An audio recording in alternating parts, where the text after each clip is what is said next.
আমি যখন সালাত নিয়ে আরও গভীরভাবে চিন্তা করি, তখন উপলব্ধি করি সালাত আসলে শুধু একটি কাজ না। এটি এমন কোনো সাধারণ ইবাদতও না যা মানুষ কেবল নিয়ম পূরণের জন্য করে। বরং সালাত মানুষের ঈমানের সবচেয়ে বড় প্রকাশ। আমি যখন কুরআনের আয়াতগুলোর দিকে তাকাই, তখন অনুভব করি আল্লাহ সালাতকে শুধু একটি ইবাদত হিসেবে উল্লেখ করেননি, বরং এটিকে ঈমানের প্রমাণ হিসেবে তুলে ধরেছেন।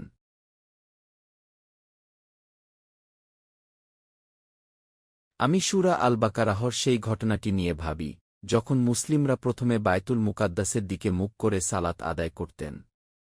পরে আল্লাহ কাবার দিকে কিবলা পরিবর্তনের নির্দেশ দিলেন।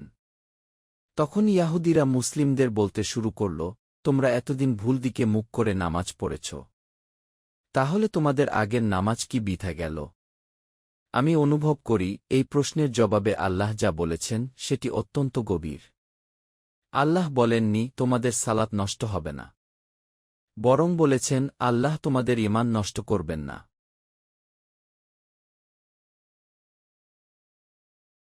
আমি তখন গভীরভাবে উপলব্ধি করি আল্লাহ এখানে আমাদের শেখাচ্ছেন সালাত আসলে ঈমানেরই বহিঃপ্রকাশ।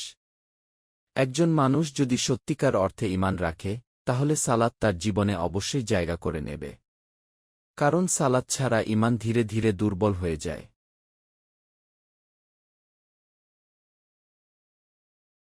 আমি তখন নিজের জীবন নিয়েও ভাবি। অনেক মানুষ এসে প্রশ্ন করে, আমি এখনও হিজাব শুরু করতে পারিনি, কি করব? কেউ বলে, আমি এখনও হারাম কিছু অভ্যাস ছাড়তে পারছি না, কি করব? কেউ বলে, আমি ভেতরে ভেতরে খুব ভেঙে পড়েছি, আল্লাহর সাথে সম্পর্ক অনুভব করি না। আর আমি তখন অনুভব করি এই সব প্রশ্নের মূল উত্তর এক জায়গায় গিয়ে মিলে যায়, সালাত।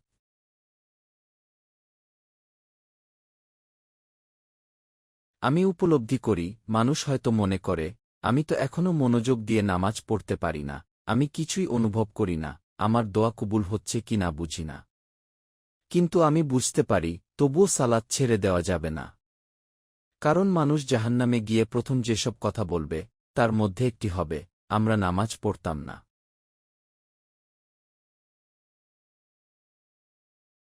আমি অনুভব করি সালাত শুধু আখিরাতের শাস্তি থেকে বাঁচার উপায় না, বরং এটি দুনিয়ার জীবনকেও সঠিক অর্থ দেয়। এটি মানুষকে উদ্দেশ্য দেয়, জীবনের অর্থ দেয়, মানুষকে ভেতর থেকে রক্ষা করে।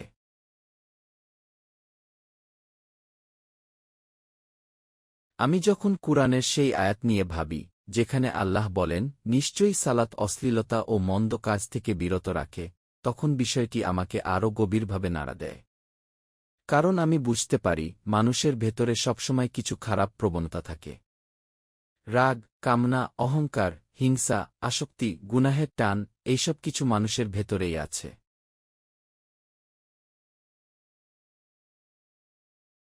আমি অনুভব করি সালাত যেন একটি আগুন নেভানোর যন্ত্রের মতো। মানুষের ভেতরের জ্বলতে থাকা খারাপ প্রবণতাগুলোকে এটি বারবার নিয়ন্ত্রণ করে। কিছুক্ষণ পরপর মানুষ যখন আল্লাহর সামনে দাঁড়ায়, তখন তার ভেতরের অস্থিরতা কমতে শুরু করে। তার নফস কিছুটা শান্ত হয়, তার ভেতরের গুনাহের আগুন কিছুটা নিভে আসে।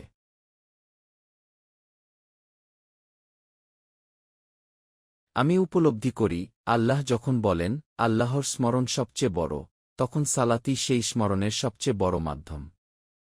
আমি তখন অনুভব করি পৃথিবীতে এর চেয়ে বড় আধ্যাত্মিক অনুশীলন আর নেই।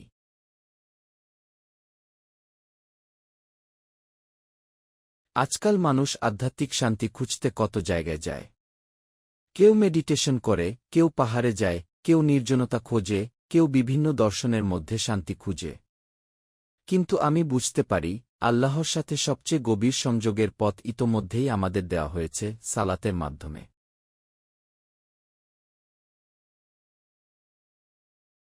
আমি তখন মুসা আলাইহিসসালাম এর ঘটনাটি নিয়ে ভাবি। তিনি তুর পাহাড়ে আল্লাহর সাথে সরাসরি কথা বলছেন। মানব ইতিহাসের সবচেয়ে বিস্ময়কর মুহূর্তগুলোর একটি। একজন মানুষ সরাসরি আল্লাহর কালাম শুনছেন। আমি অনুভব করি এমন একজন মানুষ তো কখনো আল্লাহকে ভুলে যেতে পারেন না।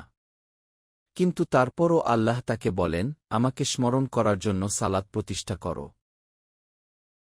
আমি তখন গভীরভাবে উপলব্ধি করি, যদি মুসা আলাইহিসসালাম এর মতো একজন নবীকেও আল্লাহ সালাতের মাধ্যমে স্মরণ করতে বলেন, তাহলে আমি কে যে সালাতকে ছোট কিছু মনে করব।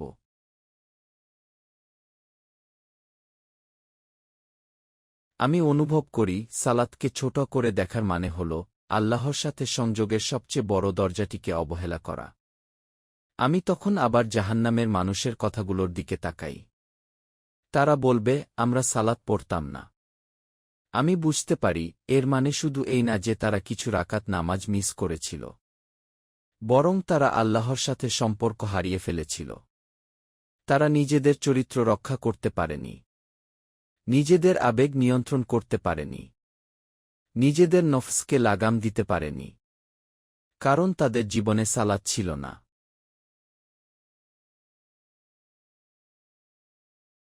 আমি অনুভব করি সালাত মানুষকে ভেতর থেকে গড়ে তোলে। এটি মানুষের চরিত্রকে ধীরে ধীরে পরিশুদ্ধ করে।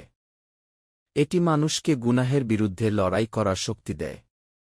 আমি আরও উপলব্ধি করি, এমনকি একজন মানুষ ইসলাম গ্রহণ করার আগেও কখনো কখনো আল্লাহর দিকে ফিরতে শুরু করে। হয়তো সে আকাশের দিকে তাকিয়ে বলে, হে আল্লাহ, আমি জানি না কিভাবে তোমাকে ডাকতে হয়, কিন্তু আমাকে সাহায্য করো। আমি অনুভব করি এটিও এক ধরনের প্রার্থনা। আর এই প্রার্থনায় একসময় মানুষকে প্রকৃত সালাতের দিকে নিয়ে আসে।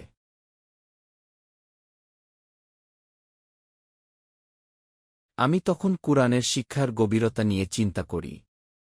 জাহান্নামের মানুষ 4টি বড় কারণ বলবে কেন তারা ধ্বংস হয়েছিল। তারা বলবে তারা সালাত পড়ত না, তারা গরিবদের সাহায্য করত না, তারা উদ্দেশ্যহীন কাজে ডুবেছিল, আর তারা আখিরাতকে অস্বীকার করত। আমি উপলব্ধি করি এই 4টি বিষয় আসলে মানুষের পুরো জীবনকে ধ্বংস করে দেয়। সালাত না থাকলে আল্লাহর সাথে সম্পর্ক নষ্ট হয়। দান না থাকলে মানুষের প্রতি দয়া নষ্ট হয়। উদ্দেশ্যহীন ব্যস্ততা মানুষকে সত্য থেকে দূরে নিয়ে যায়। আর আখিরাত ভুলে গেলে মানুষ দুনিয়াকেই সবকিছু মনে করতে শুরু করে।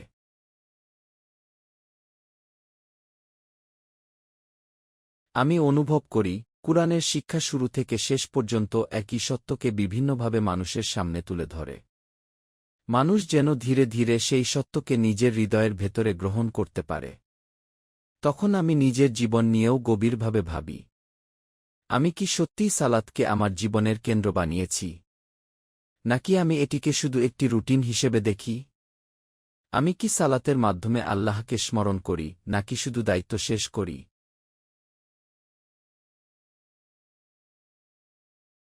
আমি অনুভব করি সালাত শুধু শরীরের ইবাদত না, এটি হৃদয়ের জাগরণ, এটি আত্মার পুনর্জন্ম।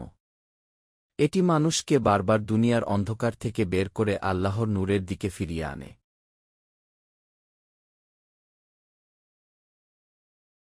আর তখন আমার হৃদয়ের গভীর থেকে একটি দোয়া বের হয়ে আসে। আমি আল্লাহর কাছে চাই তিনি যেন আমার সালাতকে জীবন্ত বানান।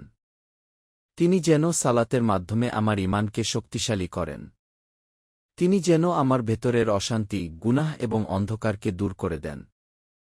আর তিনি যেন আমাকে এমন একজন বান্দাহ বানান যার হৃদয় সত্যিকার অর্থে সালাতের মাধ্যমে তার সাথে সংযুক্ত থাকে।